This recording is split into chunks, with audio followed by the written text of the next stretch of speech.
সুপ্রিয় দর্শক, আমি খান মোহাম্মদ রুমেল স্বাগত জানাচ্ছি সম্পাদকীয়তে। বেনজিরের আরও 100 একর সম্পত্তির সন্ধান। গাজীপুর থেকে মাদারীপুর, গোপালগঞ্জ থেকে সেন্ট মার্টিনেও মিলেছে সম্পদের খোঁজ।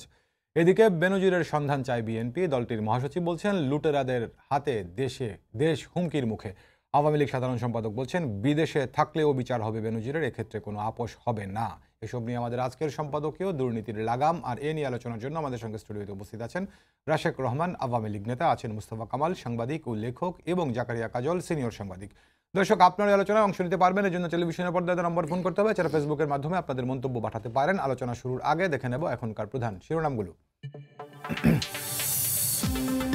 সমতল থেকে পাহাড়, সবখানেই বিপুল জমি দখল বেনজিরের। জবাবদিহিতা না থাকায় লুট হচ্ছে সম্পদ, বলছে বিএনপি। বিদেশে গেলেও ছাড় পাবে না, হুঁশিয়ারি আওয়ামী লীগের।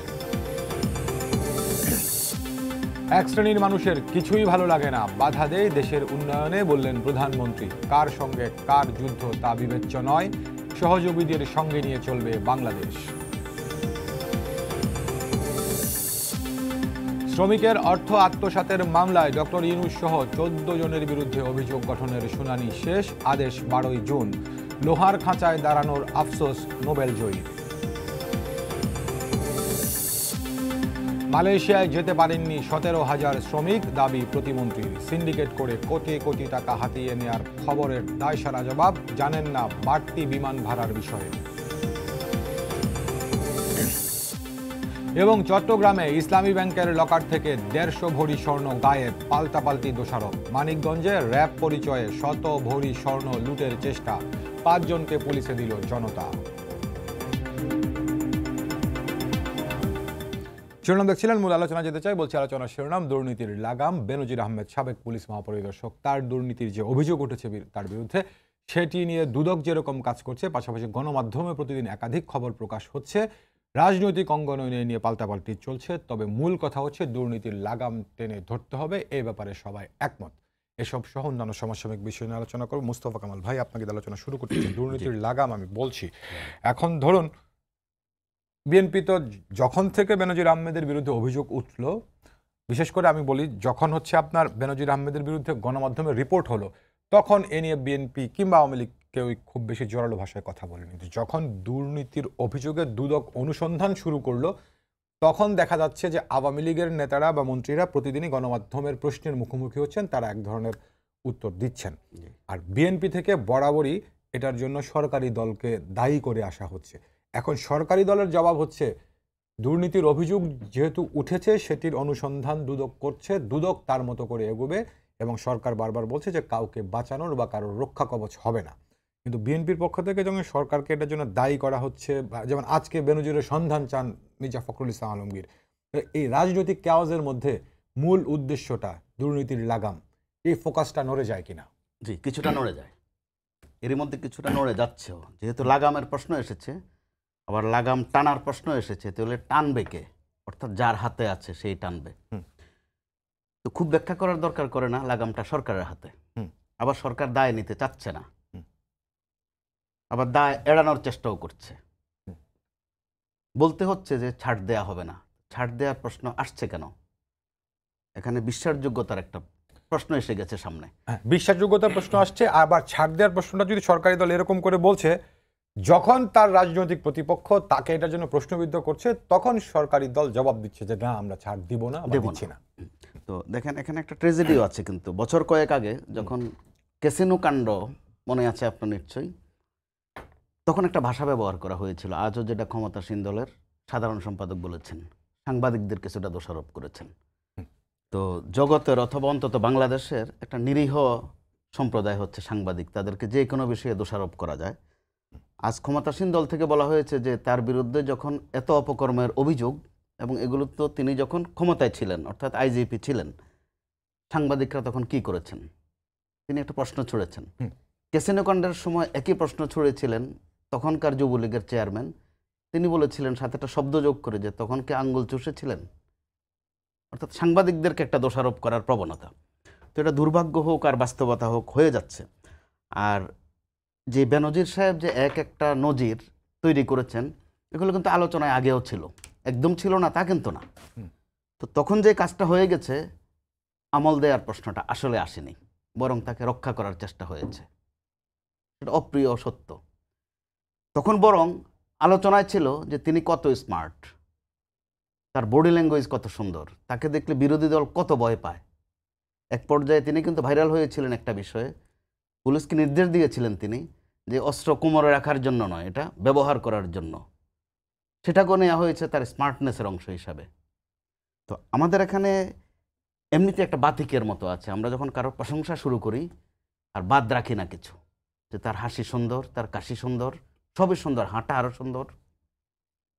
এটা কিন্তু আমাদের একটা এক ধরনের বিমারির মতো। স্মার্টনেস হিসেবে নেওয়া হ্যাঁ, হয়েছে, smartness নেওয়া হয়েছে, হিসেবে। কারা নিয়েছে স্মার্টনেস হিসেবে? সরকার পক্ষ অবশ্যই নিয়েছে, আচ্ছা। যে তার বডি ল্যাঙ্গুয়েজ দেখলেও বিরোধী দল ভয় পায়, এত স্মার্ট তিনি। আপনার বোধহয় মনে আছে, যেহেতু এখন ঘটনার পরম্পরা একটার পর একটা আসছে, আজিজ সাহেব আসলেন, জেনারেল আজিজ সাহেব, জি। তার পর্ব শেষ হতে না হতেই বেনজির সাহেব, মাঝে দিয়ে আবার একজন এমপি নিখোঁজই বলবো আমি এখনো, যেহেতু আমরা মৃত্যু শব্দটা ব্যবহার নাই করে, নিখোঁজ। একটার পর একটা ঘটনা কিন্তু আমাদের সামনে আসছে, প্রত্যেকটার মধ্যে এক ধরনের স্মার্টনেস। এই এমপি সাহেব এতই স্মার্ট, পর 3 বার, এতই জনপ্রিয়, এতই স্মার্ট, তিনি এমপি। আমাদের জন্য দুর্ভাগ্য যে আমাদের এমপি পাওয়া যায় বিদেশের কারাগারে। আমাদের এমপির আমরা লাশের টুকরা খুঁজি আরেকটা দেশে। এটা আমাদের জন্য কিন্তু লজ্জার। আর যদি লজ্জা না পেয়ে থাকি সেটা ভিন্ন বিষয়। স্পেশালি বেনজির সাহেবের যে বিষয়টা, তিনি সমতল আর উপরিতল নানান অঞ্চলে যেভাবে সাম্রাজ্য গড়েছেন, ওনার নামে একটা জেলা হয়ে যেতে পারে যদি সম্পত্তিগুলো একসাথে করা হয়। তো আমরা এমনিতেই সরকার আছে, অর্থনৈতিকভাবে একটা বাজে অবস্থায় আছে, কিন্তু এটা লুকানোর কিছু নাই। রাজনৈতিকভাবে সরকার ফুরফুরেই ছিল বা আছে, বা নির্ভার যেটাকে আমরা বলি, নির্ভারে থাকার কথা। কিন্তু এইসব সাহেবরা, নজির বেনজির সাহেবরা সরকারকে কিন্তু একটা বিব্রতকর অবস্থায় ফেলে দিচ্ছে। সরকারকে বলতে হচ্ছে আমরা দায় নিচ্ছি না বা দায় নেব না। কেন বলতে হয়? আসলে দায় নিতে হচ্ছে। গরু বা ছাগল হচ্ছে আমার, আপনার ক্ষেত খেয়ে ফেললো, আমি লাগাম টানলাম না, কিন্তু আমি বললাম যে না, আমি এটার জন্য দায়ী না, গরু অথবা ছাগল দায়ী, এদের লাগাম তো আমার হাতে। আমরা সেই কাজটুকু করলাম না, অথবা আমল দেয়া হলো না। এমনকি বেনজির সাহেব যখন আন্তর্জাতিক গণমাধ্যম শিরোনাম হয়েছেন, উচিত ছিল অন্তত অগ্রাহ্য না করা, অন্তত আমল দেয়া। আমল দেওয়ার কাজটুকু হয়নি, অর্থাৎ আপনার ভাষায় যেটা, লাগাম টানার কাজটুকু হয়নি। একইভাবে হয়নি আজিজ সাহেবের ক্ষেত্র, হয়নি আনার সাহেবের ক্ষেত্র। এরই মধ্যে আজকে যেটা চলে এসেছে, হয়তো 2-1 দিনের মধ্যে আরো বড় বিস্ফোরণ ঘটবে, যে মালয়েশিয়া শ্রমবাজার নিয়ে ওখানে কোন কোন সাহেব আছেন। জি, আপনাকে অনেক ধন্যবাদ। মালয়েশিয়ার শ্রমবাজারের কিছু প্রসঙ্গ গণমাধ্যমে এসেছে এর মধ্যে, সেটি যেহেতু প্রসঙ্গ না, যাচ্ছি না। আমি রাশেক ভাই একটা আপনাকে জানতে চাই, আমাদের মোস্তফা কামাল অনেকগুলো কথা বলছেন, তার মধ্যে একটা কথা গণমাধ্যম প্রসঙ্গে। আওয়ামী লীগ সাধারণ সম্পাদক আজকে বলছেন যে বেনজির আহমেদ যে এত এত অন্যায় করলো, গণমাধ্যম কি করেছে? গণমাধ্যম একটাও সংবাদ করলো না কেন? এটি আজকে বলেছেন, এর আগেও বলেছেন। এই জায়গাতে একটি প্রশ্ন হচ্ছে, বেনজির আহমেদকে নিয়ে দুদকের অনুসন্ধান শুরুর আগেই গণমাধ্যমে রিপোর্ট হয়েছিল একটি বিষয়, আর আরেকটি বিষয় হচ্ছে গতকালকে সন্ধ্যায় নিউজ পেপার ওনার্স অ্যাসোসিয়েশন নোয়াবের একটা অনুষ্ঠান ছিল, সেখানে ডেইলি স্টারের সম্পাদক মাহফুজ আনাম বলেছেন যে আইজিপি বেনজিরের এই অপকর্মের খবর আমরা আগে থেকেই জানতাম, কিন্তু তার বিরুদ্ধে নিউজ করতে সাহস পাইনি, কারণ বেনজির যদি আমাদের কাউকে হত্যা করত, সরকার আমাদের পাশে থাকতো না। আপনাকে ধন্যবাদ। প্রথমত, রাষ্ট্রের চতুর্থ স্তম্ভ যে সাংবাদিকতা, এর অপরিহার্যতা নিয়ে তো কোনো প্রশ্নে আসে না। বাংলাদেশের আজকের এই জায়গায় এসে দাঁড়ানো, আমাদের উন্নয়নশীল একটি দেশে রূপান্তরিত হওয়া, জননেত্রী শেখ হাসিনার যে উন্নয়ন কর্মকাণ্ড, এটার সফলতার অনেকটাই আমি মনে করি সাংবাদিক ভাইদের একটা অনস্বীকার্য ভূমিকা আছে। ঠিক একইভাবে স্বাধীনতা যুদ্ধ বঙ্গবন্ধুর নেতৃত্বে স্বাধীন হয়েছে, সেখানেও আছে। কিন্তু ভাই, নির্মোহভাবে যদি কথা বলি, আমি আসলে সাংবাদিক ভাইদেরকে নিয়ে কথা বলতে পারি, আমার নিজেকেও নিতে হবে এখানে। আপনি দেখেন, আমি সমকালে একটা নিউজ দেখলাম যেখানে সিটিজেন টেলিভিশনের মালিকানা পরিবর্তন একটা ঘটনা আসলো। সাংবাদিকদের নেতা জনাব শফিকুর রহমান সাহেব, অতিশয় ভদ্রলোক, আমাকে এমপিও বটে, আমাকে খুব আদর করেন, আমি ব্যক্তিগত সম্পর্কের কথাটা বলছি, এবং তিনি জাতীয় প্রেস ক্লাবের সভাপতি ছিলেন এবং বর্তমানে পরপর 2 বার সংসদ সদস্য। তো তাহলে আমার সাংবাদিক ভাই যিনি এত সুন্দর করে এলিকুয়েন্টলি এখানে ডেলিভার করলেন, তিনি তো এই ঘটনা জানতেন। কিন্তু বাংলাদেশের মানুষের মুক্তি, স্বাধীনতা, সততা এবং মানুষের অধিকারকে প্রতিষ্ঠা করতে গিয়ে সাংবাদিক প্রাণ দিয়েছেন, এমন ঘটনা কি ঘটে নেই? ঘটেছে। অত্যাচার নির্যাতনের শিকার হয়েছেন, এই ঘটনা কি ঘটে নেই? ঘটেছে। কিন্তু সাংবাদিক কুল তো পিছিয়ে যায়নি, সামনে গিয়েছে। তাহলে প্রশ্ন হচ্ছে, বেনাজির সাহেবের হাসি সুন্দর কাশি সুন্দর শুধু সরকারের জন্য ছিল না তো, বেনাজির সাহেবের হাসি সুন্দর ওনার জন্য ছিল, বেনাজির সাহেবের কাশি সুন্দর ওনার জন্য ছিল, আমার জন্য ছিল। এখন যেহেতু পত্রপত্রিকায় বলুন বিভিন্নভাবে চলে এসেছে, তিনি সত্যি যদি দুর্নীতি করে থাকেন, আইনের ভাষায় যেটাকে বলে যে innocent until proven guilty, right, আপনি তাকে যদি বিচার করে প্রমাণ করতে পারেন যে তিনি দায়ী, তিনি দুর্নীতি করেছেন, তাহলে আমি মনে করি একটা নতুন নজির তৈরি হবে, যেখানে আমরা হয়তো বা ভবিষ্যতে আর হাসি কাশি দুটো একসাথে সুন্দর বলবো না। কিন্তু এই যে স্মার্টনেসের কথা বললেন, আমি রাশেক রহমান না একজন রাজনৈতিক কর্মী এবং স্মার্ট অনেক মহলে আমার যাওয়া আসার সুযোগ আছে, আমার বাবা একজন সিনিয়র রাজনীতিবিদ, আমার বড় ভাইরা যেখানে এখানে আছেন ওনাদের সাথে যোগাযোগ আছে, ওনার স্মার্টনেস আমি এমনি জানতে পারি। কিন্তু ওনার স্মার্টনেস টেকনাফ থেকে তেতুলিয়া ছড়ালো কিভাবে? টিভির মাধ্যমেই তো, অথবা পত্রিকার মাধ্যমেই তো। সুতরাং আপনি দায় দেওয়ার বিষয় না, দায় নিতে হবে নিজের থেকে। যখন আপনি নিতে পারবেন, আমার দায়টা আমাকে নিতে হবে তো। I didn't have the courage to say no. I did not have the courage to protest. সুতরাং আমি এখানে এসে ওনার ঘাড়ে দিয়ে দিলাম, এটা যেমন অন্যায় হবে, আবার উনি যেমন আমার ঘাড়ে দিয়ে দিতেছে এটা অন্যায় হবে। কারণ উনি যে টিভি চ্যানেলে ছিলেন সেখানে কি আমরা স্মার্টনেস দেখি না? আমি নাম ধরে বললাম না, বিভিন্ন রকম স্মার্টনেস দেখছি, এটাই বাস্তবতা। আবার এটাও কিন্তু বাস্তবতা যে বাংলা ভাইয়ের অস্তিত্ব যখন বাংলাদেশের সাংবাদিকরা খুঁজে বের করলো, তখন এই মতিউর রহমান নিজামী বলল যেগুলো সব সাংবাদিকদের তৈরি, রাইট? কিন্তু ওই ঘটনার সূত্র ধরে বলতে চাই, বহু সাংবাদিক পঙ্গু হয়েছেন, প্রাণ দিতে হয়েছে, নির্যাতিত হয়েছে, কলম কিন্তু হেলেনি, কলমের কালি শুকায়নি, লিখেছে। আপনি দেখান আপনাকে কে বাধা দিয়েছিল, আমি তখন দায় নিতে রাজি আছি। নাম তো বলতে পারবেন না। সমস্যা হচ্ছে কি, we are in a business to only accuse others. আমাদের নিজেদের ঘাড়ে নিতে হবে। এবং আমি একটা জায়গায় খুব খুশি, একটা লাইন শুধু বলতে চাই যে বাংলাদেশে একটা সংস্কৃতি তৈরি হয়ে গেছে, উচ্চপদস্থ ব্যক্তিরা যখন চাকরি ছেড়ে দেন, অবসরে চলে যান, তখন তাদেরকে আমরা ধরা শুরু করি। ওটার পাশাপাশি কর্মরত অবস্থায় যদি ধরতে পারেন, দেশের জন্য ভালো হবে। আপনাকে অনেক ধন্যবাদ কাজল ভাই। এতক্ষণ পর্যন্ত যতটুকু আলোচনা হলো এই প্রসঙ্গে নিশ্চয়ই আপনি কিছু যোগ করবেন। সঙ্গে আমি একটা নতুন প্রশ্ন আপনাকে করতে চাই। ধরুন গণমাধ্যম রিপোর্ট করলো কি করলো না, সরকার ধরলো কি ধরলো না, কেউ দেখলো কি দেখলো না, এই প্রসঙ্গগুলি তো এখন আলোচিত হচ্ছে ঘুরে ফিরে। সঙ্গে আমার আরেকটা বিষয় জানার, 1988 সাল থেকে শুরু করে 2022 সাল পর্যন্ত চাকরি করলেন বেনজির আহমেদ। 1988 সালে তিনি পুলিশে ঢোকার পর 2022 সালে আইজিপি হয়ে অবসরে গেলেন। তো নিশ্চয়ই এখন যে হাজার হাজার কোটি টাকার সম্পদের বিবরণী গণমাধ্যমগুলোতে প্রকাশ হচ্ছে, কিংবা বিভিন্ন নির্যাতিত মানুষজন মুখ খুলছেন, এই জিনিসগুলো তো নিশ্চয়ই 1 বছর আর 2 বছরের আয়ে, বৈধ অবৈধ যেটাই বলি না কেন, সেই আয়ে সম্ভব হয়নি। তো একটা লোক 1988 থেকে 2022 পর্যন্ত বিভিন্ন ধাপে ধাপে ধাপে ধাপে সেই বাহিনীর সর্বোচ্চ পদে গেল, কোনো ধরনের ভেরিফিকেশন, কোনো ধরনের তথ্য, কোনো ধরনের জন্য একেবারেই পুরো রাষ্ট্রযন্ত্রের চোখকে তিনি ফাঁকি দিতে পারলেন। রাষ্ট্রযন্ত্রের চোখকে উনি ফাঁকি দিয়েছেন নাকি রাষ্ট্রযন্ত্র কোনো কিছুর বিনিময়ে তাকেই সুবিধা দিয়েছে, সেটা অন্য বিতর্ক।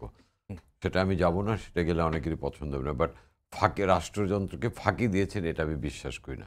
হয়তো এর মধ্যে অন্য কোনো ইকুয়েশন আছে, হয়তো না, নিশ্চয়ই আছে, যেটা আজকের আলোচনার প্রেক্ষিত নেই, এই জন্য আমি সেই আলোচনায় গেলাম না। আমি দায় নিচ্ছি, যেটা রাষ্ট্রকে বললেন যে সে গণমাধ্যমের দায়, যেটা আওয়ামী লীগের, আমি নিজেও দায় নিচ্ছি ভাই। না আওয়ামী লীগের সাধারণ সম্পাদক যেটা বললেন যে এতদিন কেন গণমাধ্যম কিছু করেনি বা চাকরিরত থাকে, আমি সেই দায় নিচ্ছি। তারপরেও কিন্তু এন্ড অফ দ্য ডে একটা কথা স্বীকার করতে হবে, গণমাধ্যমে কিন্তু প্রথমে এই দুর্নীতির খবরগুলি এসেছে, এবং এই খবরের সূত্র ধরেই কিন্তু দুদক তদন্তে গেছে। ইটস নট দ্যাট যে ওবায়দুল কাদের সাহেবরা এটা বের করেছে তারপরে দুদক তদন্তে গেছে, সংবাদকর্মীরা কিছুই করেনি। আমাদের ব্যর্থতা যেমন আছে যে আমরা তার পদে থাকা অবস্থায় করতে পারিনি, আবার সফলতা এটাই যে এটা কিন্তু বের করেছে গণমাধ্যমই, এবং সেই গণমাধ্যমের সূত্র ধরেই কিন্তু আজকে আমরা এই যে কেঁচো ঘুরতে কেউটে বেরোচ্ছে, যেটা আমরা বলি আর কি, তাই না? কাজে গণমাধ্যমকে একদম দোষ দিলে হবে না। প্রথম অবস্থা দায় ছিল, সেই দায়টা কিন্তু আমরা দায় মোচনের মতো একটা পদক্ষেপ তো আমরা নিয়েছি, কারণ প্রথম তথ্যটা তো গণমাধ্যমেই প্রকাশ করেছে। এটা তো ওবায়দুল কাদের সাহেবের দলও করেনি বা ওনার সরকারও করেনি, যেটা সরকার থেকে করা উচিত ছিল। বরং সরকার যেটা করেছে, এরকম একজন ব্যক্তিকে শুদ্ধাচার পুরস্কার দিয়েছে।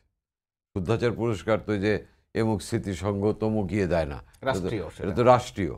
রাষ্ট্র তাকে শুদ্ধাচার পুরস্কার দিয়েছে। একটা লোক চাকরিরত অবস্থা 88 থেকে 1988 থেকে 2022 তার চাকরি জীবনে হিসাব করলে দেখা যায় যে তার ইনকাম কত, তিনি কিভাবে সর্বোচ্চ ট্যাক্স পেয়ার হন, তখন সরকার কি করেছে। একজন সিটিং আইজি কিভাবে ঢাকা বোট ক্লাবের মতো একটা প্রাইভেট ক্লাবের প্রেসিডেন্ট হয়, তখন সরকার কি করেছে। কাজে কাদের সাহেবরা খালি গণমাধ্যমকে দায় দিল বেড়ায়, আর আশিক ভাই যেমন নিজের উপর দায় নিলেন, ওবায়দুল কাদের সাহেবকে তো কিন্তু এই প্র্যাকটিসটা করতে হবে। তার যে দায় আছে বা তার সরকারের যে দায় আছে সেটাও স্বীকার করতে হবে। এবং এই ফাঁকে একটু বলি, উনি যে বোট ক্লাবের প্রতিষ্ঠাতাদের একজন এবং বোট ক্লাবের যিনি একজন মেম্বার, এটি কিন্তু উনি আইজিপি থাকা অবস্থায় গণমাধ্যম প্রকাশ করেছে। সেটাই তো আমি বললাম যে খালি গণমাধ্যম কিছু করেনি, এবং বোট ক্লাবের মেম্বার হইতে কত টাকা লাগে, কি করতে হয় এটাও তো জানে, এটাও প্রকাশ হয়েছে। তো তখন ওবায়দুল কাদের সাহেবরা কিছু করেনি কেন? গণমাধ্যমকে দায় দেওয়া খুব সহজ, যেটা কামাল সাহেব বললেন, বাট গণমাধ্যম কিন্তু সকল ব্যর্থতা সকল কিছুর পরে কিন্তু তার দায়িত্বটা যে একেবারে উড়িয়ে গেছে তা না। আজকের এটার পেছনে কিন্তু গণমাধ্যম। আর আমরা একটা জিনিস, আজিজ সাহেবের সঙ্গে আমরা বেনজির সাহেবকে গুলিয়ে ফেলছি অনেকে। একটা অপরাধ দুইটা, কিন্তু আজিজ সাহেবের যতটা না মোরাল অপরাধ, আজিজ সাহেবের অপরাধ কিন্তু মূলত মোরাল, তার কিন্তু ফিনান্সিয়াল অপরাধ এখন পর্যন্ত আমরা দেখিনি। কিন্তু বেনজির সাহেব বোথ মোরাল অ্যান্ড ফিনান্সিয়াল দুইটা অপরাধী এখন পর্যন্ত যেটা তথ্য প্রমাণ পাওয়া যাচ্ছে। এটা আদালতে কি হয় না হয় সেটা পরের কথা। আর আজকে যেটা বললেন যে বিদেশে থাকলেও বিচার হবে, যেটা ওবায়দুল কাদের সাহেব বললেন, আরে ভাই বঙ্গবন্ধুর খুনিদেরই আপনি বিদেশ থেকে আনতে পারেন নাই, আর এগুলি তো সেই তুলনায় কিছুই না। কাজে মানুষ এই সমস্ত কথা বিশ্বাস করে না। আমি বহুবার আপনার এখানে বলেছি আমাদের মন্ত্রীদের কথাবার্তা সংযত হতে হবে। যেমন কালকে হোম মিনিস্টার বলেন যে উনি কোথায় আমি জানি না, বিদেশ গেছেন কিনা। আরে বাবা, এটা তো সংবাদপত্রে মানে গণমাধ্যমে খবর এসছে যে 4 তারিখ রাতে উনি সিঙ্গাপুর চলে গেছেন। সিঙ্গাপুর গেলে তো আর উনি হাওয়ায় যাননি, উনি তো ইমিগ্রেশন ক্রস করেই গিয়েছেন। ইমিগ্রেশনের ডকুমেন্ট আছে। ইমিগ্রেশন তো আমাদের মাননীয় স্বরাষ্ট্রমন্ত্রীর অধীনস্থ একটি দপ্তর। উনি কীভাবে বলেন যে আমি জানি না? যেমন আজকে যে আরেকটা দেখলাম আমি, ওই যে আপনার ওই যে ওই যে জনশক্তি মন্ত্রী বললেন যে বাড়তি ভাড়ার কথা উনি জানেন না। 30,000 টাকার টিকিট 1.5 লাখ টাকা দিয়ে কিনছে মানুষ, 1 লাখ টাকা দিয়ে উনি জানেন না। এই জাতীয় তথ্য, আপনি যদি সত্য কথা বলতে না পারেন আপনি চুপ করে থাকেন। আপনি যখন সত্যের উপর রং চড়াতে যান মিথ্যাকে, তখনই কিন্তু মানুষের মধ্যে ক্ষোভটা আরও বাড়ে। ওনার তো এটা নিয়ে কথা বলা দরকার ছিল না। উনি জানেন না বলাটা তো মিথ্যাচার, আমি বলবো। I am sorry to use this language. একইভাবে স্বরাষ্ট্রমন্ত্রী জানেন না বলার তো উনি বড় যে খোঁজ নিচ্ছি বা মানে এই জাতীয় কথাগুলি যেগুলি পাবলিক পারসেপশনে যে বিষয়টা এস্টাবলিশ, সেগুলি নিয়ে যখন দায়িত্বশীল কেউ অন্যরকম কথা বলে, মানুষ কিন্তু বোকা না। ধন্যবাদ মোস্তফা কামাল ভাই। এর আগে আপনি বলছিলেন যে ক্যাসিনোতে অভিযান, দুর্নীতি বিরোধী অভিযান 2019 সালের 18 সেপ্টেম্বর সে অভিযান শুরু হয়েছিল। মোটামুটি তখন পর্যন্ত যাদেরকে গ্রেফতার করা হয়েছিল দুর্নীতির সঙ্গে জড়িত অভিযুক্ত হিসেবে প্রায় সবাই আওয়ামী লীগ কিংবা আওয়ামী লীগের সহযোগী সংগঠনের নেতা, মধ্যম সারির এরকম হিসেবে পরিচিত। এখন ব্যাপারটি হচ্ছে এর মধ্যে আপনার এনুরূপম দুই ভাই যারা গেন্দারিয়া থানা আওয়ামী লীগের নেতা, তাদের সাজা হয়েছে। আপনার জিকে শামীম বলে একজন ঠিকাদার, তার একটা মামলায় সাজা হয়েছে, আরও মামলা আছে। সাজা যে একেবারে হয়নি তা নয়, আবার কেউ কেউ যে জামিনে বের হয়ে যাননি, ইসমাইল হোসেন চৌধুরী সম্রাট সহ, তা নয়। মানে ব্যাপারটি হচ্ছে আওয়ামী লীগের ক্ষেত্রে যেটি বলে দুর্নীতির অভিযোগ উঠেছে, দুর্নীতির বিরুদ্ধে এরকম একটা সাঁড়াশি অভিযান আওয়ামী লীগ সরকার তাদের দলের বা সরকারের ঘনিষ্ঠ লোকজনের বিরুদ্ধে করার মতো সাহস দেখিয়েছে, কেউ দেখায়নি। বেনজির আহমেদের বিরুদ্ধে আপনার গণমাধ্যমে রিপোর্ট হয়েছে, সেটিকে আমলে নিয়ে দুদক অনুসন্ধান শুরু করেছে। মানে আওয়ামী লীগ একেবারেই দায় মুক্তি দিচ্ছে না। আওয়ামী লীগের এই দাবিটাকে আপনি একেবারেই উড়িয়ে দেবেন কি? না, উড়িয়ে দেওয়ার মতো নয়। আরও এখানে একটা মাত্রা যোগ হয়েছে কিন্তু, বিশেষ করে আজিজ সাহেব বা বেনজির সাহেবদেরকে নিয়ে দীর্ঘদিন থেকে আমাদের এই দেশে আমরা যে চর্চাটা দেখেছি, দুর্নীতি বা দুষ্কর্ম বা আজে বাজে কাজ যা করেন রাজনীতিবিদরাই করেন, বাদ বাকিরা অত্যন্ত দুধে ধোয়া। বিশেষ করে প্রশাসনিক কর্মকর্তারা, লাইক বেনজির সাহেব, লাইক আজিজ সাহেব। এবার কিন্তু সরকারের পদক্ষেপে হোক আর আন্তরিকতায় হোক বা বাস্তবতার চাপে হোক, একটা উইন্ডো কিন্তু খুলে গেল। আমাদের এখানে সাবেক রাষ্ট্রপতির জেল খাটার ইতিহাস আছে, সাবেক প্রধানমন্ত্রীর তো আছেই, সাবেক মন্ত্রী তো অহরহ, সাবেক সেনা প্রধান আমাদের এখানে সাজাপ্রাপ্ত, আমাদের এখানে সাবেক পুলিশ প্রধান আগে সাজাপ্রাপ্ত হয়েছেন আশরাফুল হুদা। এবার প্রেক্ষিতে একটু জেল খাটান বলছি যে আইনের সম্মুখীন হয়েছেন। তো এবারের বাস্তবতাটা কিন্তু একটু ভিন্ন। আগেরগুলোর এক প্রেক্ষিত ছিল, এবারেরগুলো আরেক রকম। আরেক প্রেক্ষিত। তো এইরকম ফেরের মধ্যে সরকার যদি উইন্ডো খুলে দিয়েছে মনে করা যায় বা সূত্রপাত করেছে এভাবে বলা যায়, এটা অবশ্যই পজিটিভ দিক। কিন্তু ট্রেজেডিটা হচ্ছে, যেহেতু আওয়ামী লীগ 15 বছর ক্ষমতায় আছে, তাদের দোষগুলো আমরা একটু বেশি দেখি, তরতাজা টাটকা। পুলিশ বিভাগে এই ধরনের বেনজির বা ধারে কাছে আগেও তৈরি হয়েছে, এরকম আশরাফুল আর কোহিনুর কাণ্ড আগেও ছিল, অর্থাৎ এই মাত্রায় আসেনি। কোন সরকার এই বিষয়ে যদি আন্তরিকতা দেখাতো বা শুধু নির্বাচনী রাজনীতি বা ক্ষমতাই রাজনীতি এটা মনে না করে দুটা দল যদি এখনো আলোচনা করে যে আমরা এই দুষ্কর্মগুলো আর করব না, কেউই যারা ক্ষমতায় আছি তারাও করব না, যারা ছিলাম অথবা ভবিষ্যতে যেতে চাই তারাও করব না, এ নিয়ে কিন্তু কথাবার্তা হতে পারে, কথাবার্তার জায়গা আছে। আজকে আপনি নিশ্চয়ই খেয়াল করেছেন নির্বাচন কমিশনে যে আমাদের টিআইবির প্রতিনিধি দল গেছে, ওখানে কিন্তু সুন্দর সুন্দর কথা হয়েছে, অত্যন্ত আন্তরিক কথা হয়েছে। বাস্তবতা কতটুকু হবে বা বাস্তবায়ন কতটুকু হবে তা পরের বিষয়। তো এইভাবে কথাও তো দু দলের মধ্যে হতে পারে।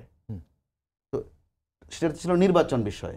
সেখানে টিআইবি থেকে যেটা বলা হয়েছে যে দুটি দলের মানসিক যেই চেতনাগত যে তফাৎ এবং তারা এক দল আরেক দলের প্রতি যে রকম রুষ্ট, এতে করে তাদের চেষ্টায় কুলাচ্ছে না, তারা চেষ্টা করলেও সুষ্ঠু নির্বাচন দিতে পারছেন না, চেষ্টা করছেন তারা। তো অন্তত বেনজির সাহেব দিয়ে যেটা বা আজিজ সাহেব দিয়ে যেটা শুরু হলো, আমি এটাকে পজিটিভলি দেখতে চাই। অন্তত এই ধারাটা যদি অব্যাহত থাকে, বিচারের আওতায় তো এলো, আগে তো বিচারের আওতায় এনে যায়নি। একটা ছোট্ট ঘটনা এখানে বলে ফেলে, যেহেতু আজিজ সাহেবের ঘটনা এসেছে, ছোট করে বলেন। হ্যাঁ, কোনো একটি টেলিভিশনে আজিজ সাহেব বিডিআরে থাকতে কি করেছিলেন, একজন বিশিষ্টজন এই বিষয়ে মন্তব্য করেছিলেন। যিনি করেছিলেন তার নাম নিতে অসুবিধা নেই, ডাক্তার জাফরুল্লাহ চৌধুরী। পরবর্তীতে যিনি তার স্বভাব হচ্ছে তিনি যেটা বলেন সেটা থেকে আর সরেন না, কিন্তু তাকে ক্ষমা চাইতে হয়েছে এবং মাছ চুরির মামলায় আসামি হতে হয়েছে। এই যে এগুলো কিন্তু এক ধরনের লাগাম ছেড়ে দেওয়া। জি, ধন্যবাদ আপনাকে। রাশেক ভাই, একটা বিষয় মানে আপনারা আওয়ামী লীগ সরকার যে ব্যবস্থা নিচ্ছে এটি নিয়ে কিন্তু দ্বিমত নেই দেখা যাচ্ছে। এখন প্রশ্নটি হচ্ছে, আমাদের মোস্তফা কামাল ভাই শুরুর দিকে একটা কথা বলছিলেন যে রাজনৈতিকভাবে সরকার খুব নির্ভর। তো এখন এই রাজনৈতিকভাবে নির্ভর দেশটাকে আওয়ামী লীগ সরকার বলছে যে তারা এগিয়ে নিচ্ছে, এবারের চতুর্থ মেয়াদে সুশাসনের জন্য নজর দেয়া হবে বলে আওয়ামী লীগ সরকার বলেছিল, নির্বাচনী ইশতেহারের মধ্যেও ছিল, দুর্নীতি দমনের কথা ছিল, ইত্যাদি ছিল। তো সেই জায়গাটাতে এই আন্তরিকতাটা সব জায়গায় আমরা দেখতে পাবো, শুধুমাত্র একজন বেনজির আহমেদ কিংবা অন্য একজন দুজন নয়, সব জায়গায় দেখতে পাবো। এটা কি আশা করতে পারি? আচ্ছা দেখেন, আমি জিনিসটা এভাবে বলতে চাই। প্রথম কথা হচ্ছে যে আমি জীবনের প্রথম সংসদ অধিবেশন দেখতে যাই 1986 সালে। আমার বাবা আমাকে নিয়ে গিয়েছিলেন দেখার জন্য। এরপরে যতবারই আমি বিভিন্ন সংসদ অধিবেশনে গেছি, সুরঞ্জিত সেনগুপ্ত সাহেব, শেখর হালদার সাহেব, আরও অনেক সিনিয়র লিডার যারা ছিলেন, তাদের বক্তব্যে দেশ, জাতি, প্রেরণা, বঙ্গবন্ধু আদর্শ এবং আইন, সংবিধান এছাড়া অন্য কোনো কথা আমি শুনি নাই। খুব বেশি আপনার বাতি জ্বালানো, টিউবওয়েলের পানি এগুলো নিয়ে আলাপ করতেন না, কারণ আইন প্রণেতা তো আইন প্রণয়নের কথা বলবেন, দেশ ও জাতির চরিত্রকে সঠিক দিকে প্রবাহিত করার কথা বলবেন। আমি এই কথাটা কেন এখানে বলতেছি, এই যে জি.কে. শামীমের কথা উঠলো না, বা কাসিমের কথা উঠলো, বাংলাদেশের জুয়া বিরোধী আইনটা হচ্ছে পাবলিক গেমিং অ্যাক্ট অফ 1867, 1867 সালে করা একটা আইন, যেটা জুয়া প্রতিরোধে ব্যবহার করা হয়। এখন ভাই 1867 সালের আইন দিয়া আপনি 10 জনকে জুয়া খেলতে ধরছেন, 10 জনের জেল দিতে পারবেন? এবং তখন কিন্তু পুলিশ বলে, শুনেন, এই কথাটা বলেছিল, ফলের রসে মেয়াদ উত্তীর্ণ হয়, মানুষের জীবনও তো মেয়াদ উত্তীর্ণ হয়, মানুষ মারা যায়। আইন যেটা 1867-তে হয়েছে, ওইটার মেয়াদ কি খুব আছে? কথা হচ্ছে, যেই মেম্বার অফ পার্লামেন্টরা সংসদে গিয়ে প্রতিনিয়ত, এই যে সমস্যার কথা উনি বলতে, এগুলো জলজ্জন্ত সমস্যা, প্রতিনিয়ত আলাপ আলোচনার মধ্যে দিয়ে আইনের পরিবর্তন করে এই দেশে সুশাসন প্রতিষ্ঠা করার জায়গাটাকে আরো সুগম করবেন, সেই জায়গায় সোশ্যাল মিডিয়া যখন আপনি খুলেন, বঙ্গবন্ধু আমি কিন্তু কোনোদিন টিয়ারের চাল দিতে শুনি নাই। উনি মানুষকে স্বপ্ন দিচ্ছেন, একটা স্বাধীনতা দিচ্ছেন, একটা লাল সূর্যের পতাকা দিচ্ছেন। আপনি তখন কি দেখতেছেন? একজন সংসদ সদস্য দাঁড়িয়ে টাকা দিচ্ছেন, অবশ্যই আপনি দান করবেন, but this is not a item to be turned into a video and then মানুষরা দেখায় ইমপ্রেস করার জন্যে, আপনি আপনার নমিনেশনকে কনফার্ম করার জন্য আপনি এটা আবার ডলার দিয়ে ক্রেডিট কার্ড দিয়ে এটা বুস্ট করতেছেন। সেখানে তো একজন মাননীয় সংসদ সদস্য তার আইন প্রণয়নের যেই জায়গা, যার মধ্যে আমি রাজনীতির জায়গা থেকে বলছি, সেই জায়গা থেকে ওনার কাছ থেকে সোজা করবে, কাজল ভাইয়ের কাছ থেকে সোজা করবে, পুলিশের কাছ থেকে সোজা করবে, সেটা তো করা হচ্ছে না। তার মানে আবারও ওই জায়গাটা যাচ্ছে, প্রতিটা জায়গায় পেশাদারিত্বের একটা ব্যাপার আছে। ইয়েস, কাজল ভাই সো কারেক্ট যে সাংবাদিকরাই তো এটা উন্মোচন করেছেন, এটা আমি স্বীকার করে আসলাম, কিন্তু প্রশ্ন হচ্ছে আগে না পরে। যদি আপনিও একেবারেই পেশাদার সাংবাদিক, ওইভাবে উজ্জীবিত, অনুপ্রাণিত, আদর্শগত সাংবাদিককে প্রমোট করেন, তাহলে আমিও বাধ্য হব একজন আদর্শ নির্ভর রাজনৈতিক কর্মীকে উৎসাহিত করতে। কিন্তু স্খলনগুলা ঘটে যাচ্ছে কোথায় জানেন? আমি রাজনৈতিক কর্মী হিসেবে যতটুকু পড়ালেখা করার দরকার আমি করছি না, সেটা প্রয়োগ করার প্রয়োজনও মনে করছি না, আমি সস্তা পথ খুঁজছি। আমি হব একজন মেম্বার, শোনা আজকে কিন্তু আমি কথাটা খুব মনের ভিতরে কথা বলছি, আমি হব একজন মেম্বার অফ পার্লামেন্ট। 2024 সালে আপনি দাঁড়িয়ে আছেন, চাইল্ড লেবারের জন্য আপনার গার্মেন্টসের অর্ডার বাতিল হয়ে যেতে পারে। 2024 সালে আপনি দাঁড়িয়ে আছেন, কমপ্লায়েন্সের জন্য আপনার যে কোনো একটা রপ্তানি শিল্প আঘাতগ্রস্ত হতে পারে। সেই জায়গায় একজন আইন প্রণেতা প্রতিনিয়ত পড়ালেখা করবেন, প্রতিনিয়ত আইন নিয়ে চিন্তা করবেন, এবং আইনের সাথে মিথস্ক্রিয়া হবে সাংবাদিকদের সাথে, গণমাধ্যম কর্মীদের সাথে, পুলিশ বাহিনীর সাথে, ম্যাজিস্ট্রেটের সাথে, ডাক্তারের সাথে। কোথায় ভাই ওই ডিসকাশনটা কোথায়? আপনি আমি টকশোতে বসি প্রতিদিন, বিএনপি আর আওয়ামী লীগ দুইটা দল আমরা ঝগড়াঝাটি নিয়ে আলাপ করতেছি। কেন? বিএনপি নির্বাচনে যায়নি, দরকার নেই। আওয়ামী লীগ কি কাজ করছে আসেন সেটা নিয়ে কথা বলি, জননেত্রী শেখ হাসিনা, এবং সেখানে কোনো ত্রুটি থাকলে তুলে ধরেন, দেখান।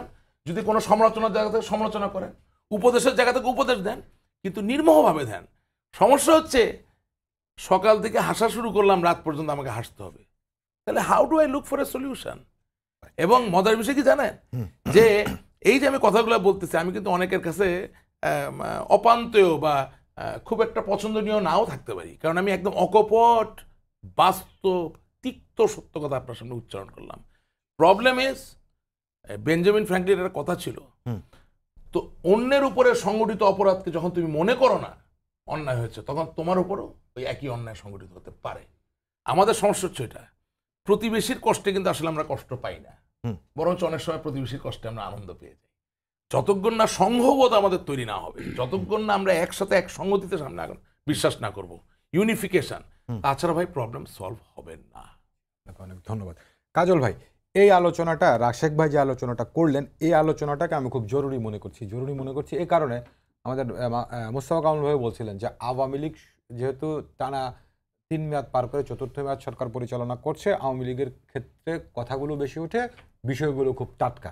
কিন্তু এখন হচ্ছে এইভাবে যদি আমরা দেখি কে করলো, সেটা হচ্ছে বিবেচ্য যদি হয়, তার দল কি, তার পরিচয় কি, সেটা বিবেচ্য না হয়, তাহলে সমস্যার সমাধান অনেকটা এগিয়ে যাবে কিনা। না, আপনি যদি দুর্নীতির কথা যদি বলেন, জি রাইট, বাংলাদেশে তো দুর্নীতি নতুন কিছু না, হয়তো কখনো মাত্রা বাড়ে কখনো কমে। বাংলাদেশে তো আমাদের এই উদাহরণ আছে যে ক্ষমতায় থাকার পর বিদেশে টাকা, সেই টাকা ফ্রিজ হয়ে যাওয়া, কারো কারো টাকা ফেরত আনা, এগুলো মানে এগুলো তো আছে। আপনি বিএনপির যেমন কোকোর টাকা এই সরকার আমলে ফেরত এসছে, কাজে দুর্নীতিটা লাগাম ছাড়া কিনা সেটা দেখতে হবে, এবং দুর্নীতির বিচারটা হয় কিনা। আমি হ্যাঁ, এই সরকারের তো অবশ্যই কিছু লুফলস তো আছে, যে বেনজিরের কথাই যদি ধরি, সে চাকরিরত অবস্থায় এত কিছু করেছে, কেন জানা গেল না, বা কেন গণমাধ্যমকে দোষ দিতে পারেন, কিন্তু সরকারের তো বিভিন্ন এজেন্সি আছে, তারা কেন দেখলো না, এটা যেমন একটা প্রশ্ন আছে। আবার একটা কথা তো বলতে হয়, এই সরকারের আমলেই কিন্তু বিচারটা তো হচ্ছে অ্যাটলিস্ট, এরকম উদাহরণ কিন্তু বাংলাদেশে নেই। এটা বাংলাদেশের স্বাধীনতা 50 বছরে সরকারি দল বা সরকারের দলের লোকের বিরুদ্ধে, যেমন আমি কালকেই দেখলাম একটা নিউজ, খুব ছোট্ট নিউজ, কিন্তু আমার কাছে খুব ইন্টারেস্টিং মনে হয়েছে এবং পরিধানযোগ্য যদি বাংলায় বলি, যে টুঙ্গিপাড়ায় যুবলীগের সাধারণ সম্পাদককে অ্যারেস্ট করা হয়েছে নির্বাচনে কি একটা পুলিশের সঙ্গে কি ঝামেলা করার জন্য। বাংলাদেশে কি ইতিহাস আছে যে ক্ষমতাসীন দলের সাধারণ সম্পাদক, যুবলীগের সাধারণ সম্পাদক এবং টুঙ্গিপাড়ার মতো জায়গায় তাকে গ্রেফতার করা হয়েছে? ঘটনাটা ছোট, কিন্তু ইমপ্লিমেন্টেশন অনেক বড়। এইগুলি কিন্তু আমরা বলার মতো উদাহরণ পাই, কিন্তু এই উদাহরণগুলি যে আমি বলবো সেই ক্ষেত্রটা তো তৈরি করতে হবে। এই এক গ্রেফতার কিন্তু বেনজির দিয়ে অনেকখানি ম্লান হয়ে যায়। তারপরেও আমি মনে করি বেনজিরের যেটা হয়েছে, ফার্স্ট ক্রেডিট গোজ টু গণমাধ্যম, সেখানটা অবশ্যই সরকারের যে তারা বিচারটা করছেন। আমার এখানে একটাই কথা, এইসব অতি কথনগুলি কিন্তু মানুষের মধ্যে কিছু কনফিউশন সৃষ্টি করে। তাই না? এইটা যদি সরকারের পক্ষ থেকে বন্ধ করা যায় তাহলে বোধহয় মানুষ সরকারের আন্তরিকতাটা আরও বেশি বিশ্বাস করত। আপনি মন্ত্রী বা আপনি দলের আপনাকে তো প্রশ্ন করবেই, সেই প্রশ্নের কুশলী জবাব কীভাবে কী হবে বা আপনি কিভাবে জবাব দেবেন সেটা তো আপনাকে শিখিয়ে দেওয়ার মতো কিছু নেই। অদ্ভুত পারঙ্গমতা, অদ্ভুত কুশলতা তো আপনার থাকতে হবে। আপনি যদি এমন কোনো মন্তব্য করেন যেটা হয়তো আপনার উপর বা আপনার দলের উপর বা আপনার সরকারের উপর সন্দেহটাকে আরও গাঢ় করবে, কারণ এমনি তো আপনার বিরুদ্ধে সন্দেহ করার জন্য একটা মহল তো আছেই যারা এগুলি ব্যবহার করবে। তা আপনি যদি তাদের সুযোগ করে দেন, সেই দায়িত্ব আমি যারা ব্যবহার করবো তাদের চেয়ে আপনাকে বেশি দেব। আপনি you are doing a good job, you have to cash it. আপনি যদি আপনার ভালো কাজটাকে ক্যাশ করতে না পারেন, দায়টা তো আপনাকেই নিতে হবে রে ভাই, তাই না? আপনি দেখেন এই যে দুটা মন্ত্রীদের কথাই বললো, আপনি ভালো কাজ কিন্তু অনেক সময় আপনার অতি কথনের কারণে মানুষের মধ্যে ওই আস্থাটা নষ্ট হয়ে যায়, বা আপনার সদিচ্ছাটা কিন্তু তখন লোক দেখানো এরকম একটা তকমা দেওয়ার একটা সুযোগ সৃষ্টি হয়। তো আপনি কেন এই সুযোগটা করে দিচ্ছেন? এটা আমার কাছে একটা $1 মিলিয়ন কোশ্চেন। আপনাকে অনেক ধন্যবাদ। মোস্তফা কামাল ভাই, একটু ছোট করে বলবেন, এর আগের আলোচনায় আপনি যেখানে যখন দুর্নীতির বিরুদ্ধে অভিযানটি শুরু হয় 19-এ, তখনকার যুবলীগ চেয়ারম্যানের কথা বলছিলেন, কিন্তু একটা ব্যাপার দেখেন, এর পরপরই ওই বক্তব্যটার পরপরই কিন্তু যুবলীগ চেয়ারম্যানকে আওয়ামী লীগ সরিয়ে দিয়েছে। মানে ব্যাপারটা হচ্ছে আওয়ামী লীগ এই জায়গাটাতে ছাড় দিচ্ছে না, এটি শুধু সরকারের মন্ত্রীদের মুখের কথা নয়, কাজেও তার প্রতিফলন দেখা যাচ্ছে, এতটুকু তো বলা যায়। কিন্তু এখানে এরপরও যে চর্চাটা হয়ে যাচ্ছে, কাজল ভাইয়ের বাসায় যেটা অতিকথন, রাশেক সাহেব সম্ভবত কুমিল্লা, ওনার আব্বা ডিসি ছিলেন আমাদের, কুমিল্লার কিছু ভাষা বোঝেন, কুমিল্লা অঞ্চলে এটারে বলে মুখ পণ্ডিতি। আর একটা প্রবাদও আছে, বলে যে মুখ দোষে ছেঁচা খায়, ছেঁচা অর্থাৎ মার খায়। তো কাজকর্ম সবাই ভালো করে, কিন্তু একটা পর্যায়ে গিয়ে একটা আজে বাজে কমেন্টস করে। বেনজির সাহেবের বিষয়টা তো একটু সেন্সিটিভ বিষয়, তো পুলিশের প্রধান, তো ওনাকে নিয়ে কতটুকু বলা যায়? বরং গণমাধ্যম সেখানে শুধুই তথ্য দিয়েছে, কমেন্টারি খুব কিছু একটা করেনি। কিন্তু মন্ত্রীদের কারো কারো এই মুখ পণ্ডিতি এমন পর্যায়ে গেছে যে তারা বিরোধী দলকে কিন্তু সুযোগ করে দিচ্ছে, অথবা এখন যেটা এই যুগে আছে ট্রল। একসময় আপনার মনে থাকার কথা, আমরা করতাম কার্টুন। তো এগুলো করতে গিয়ে সরকার যেটা করে ফেলছে, কয়েকটি বাহিনীকে তো অটোমেটিক্যালি বিপজ্জনক জায়গায় চলে যাচ্ছে। বেনজির সাহেব একটা ব্যক্তি নন শুধু, কিন্তু আমরা যেহেতু স্বাধীনতার কথা যদি আনি, ইতিহাস বলে যে প্রথম গুলিটা কিন্তু পুলিশ নিয়েছিল রাজারবাগে। তো আমরা খুব স্পর্শকাতর একটা বাহিনী, সেখানে পুলিশ প্রচুর পরিশ্রম করছে। আপনি দেখেন করোনার সময়, দেখেন এই গরমের সময়, দেখেন বিভিন্ন বিপর্যয়ের সময়, দেখেন সেনাবাহিনীর ভূমিকা, দেখেন স্বাধীনতা শব্দটা উচ্চারণের সাথে সাথে আমাদের সেনাবাহিনীর কথা চলে আসে। কিন্তু একজন আজিজ বা একজন মইনিউ, এ ধরনের কিছু নামের ক্ষেত্রে গোটা বাহিনীটার উপর কিন্তু একটা ইশারা বা ইঙ্গিত চলে যায়, তখন বলতে হয় যে আমরা দায় নেব না। আসলে তারা দায় নেওয়ার মতো বিষয় না, এটা দু একটা ব্যক্তির জন্য।